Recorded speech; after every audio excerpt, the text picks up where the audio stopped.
Hello everyone, welcome back to the Encounter Making of blog series. This is blog number 17, all about strip boards, which is the next step on from the last blog, which was all about the strip breakdown. This, as you might have guessed, is a strip board. It's quite a simple situation. We have a board made of cork and some colour-coded strips. The strips themselves, there's an individual one here as you can see, represents a single scene. So one scene per strip. Encounter has 288 scenes, so we have 288 strips. And there's information specific to each scene on that strip, including some colour coding, and we'll go into a bit more detail about that later. But as you can see, it just gives you a bit of a bird's eye view of your film, you know, in total, as it were. You can go, whoa, that's a lot of scenes. The purpose of the strip board is to basically allow the production team to schedule the shoot, because at this stage all we've got is a script and a load of scenes and no idea how we are going to film them and how we're going to get them all in the can to the point where we can start editing the film. So what you do is you transfer all the information out of your script breakdown onto your strip boards. We printed these out, chopped them up, and then you start rearranging them. And it took several days with Sandra and I and a couple of other people kind of scratching our heads going, well, if we move that one there, that means that screws up all that day and all that sort of thing.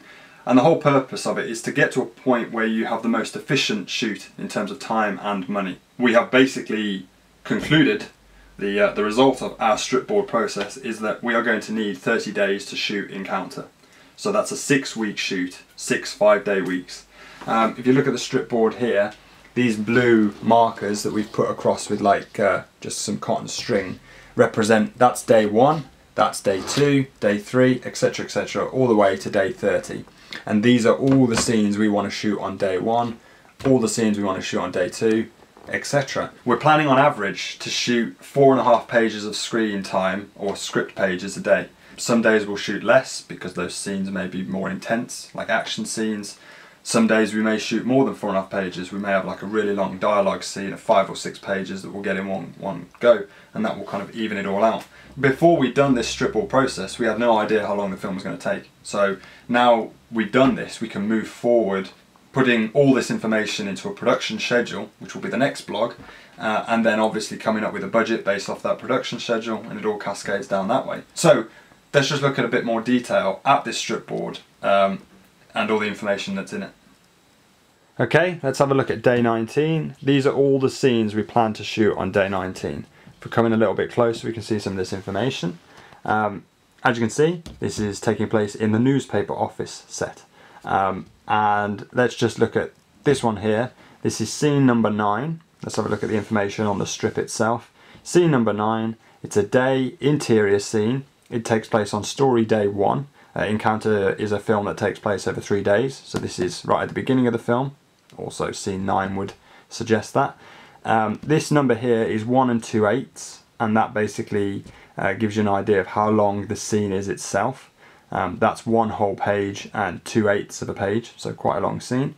A bit of information about the scene itself. So it's at the assistant editor's desk of the newspaper office, and this end is the character information.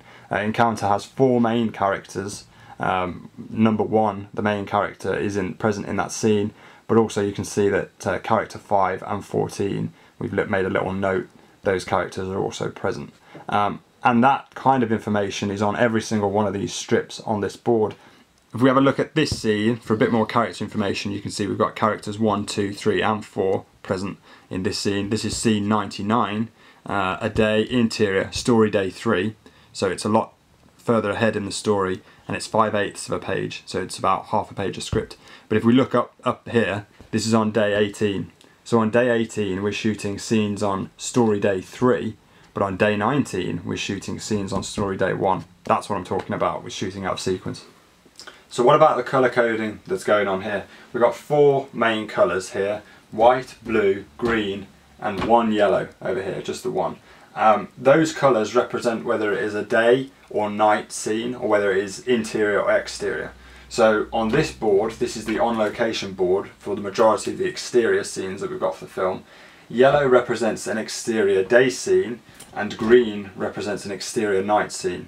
So just by looking at this board in particular, you can tell the majority of the exterior scenes take place at night. This is the studio board. These are the interior scenes that we're going to be filming on a specifically built set. white represents a day interior and blue represents a night interior. The colour coding itself, now that you know obviously as well, just gives you a lot more information. You can look at this board and go, okay, yeah, there's a lot of scenes that take place here at night, more interior night scenes than there are exterior night scenes. Right, okay, why don't we bunch those all together and shoot them all in one go? Once again, we've done this kind of in the more traditional way. If people out there, or if we'd have used proper software, like script writing software and production scheduling software, this could have all been done for us on the computer. But in a weird kind of way, I'm glad we did it on here, because we could, you know, pick and move around and pin them about and just rearrange it, and it seemed to be a lot more fun. We did spend a lot of time going, oh, you know, I don't know how this is going to work, and it took us a while to get our system going with our strips of cotton to break our board down into days and stuff, but it's turned out quite well in the end. So now that we've done this, the next step is to transfer all this information into a dedicated production schedule. We're obviously going to keep these strip boards, but you know, you can't carry these around with you when you're trying to organise a film and stuff like that. And then the kind of the nerve-wracking part of then working out the budget based off the shoot that we've scheduled. So stick around for the next vlogs. Hope you enjoy this one. Please, I don't normally do this, but please like and comment and share if you enjoy it, because we'd like to get this series out to as many filmmakers as possible, and just share what we're doing and hopefully learn from them also if they get in touch with us, tell us what we're doing wrong. So really appreciate your support and comments and feedback, and we'll bring another vlog as soon as possible. Thanks very much.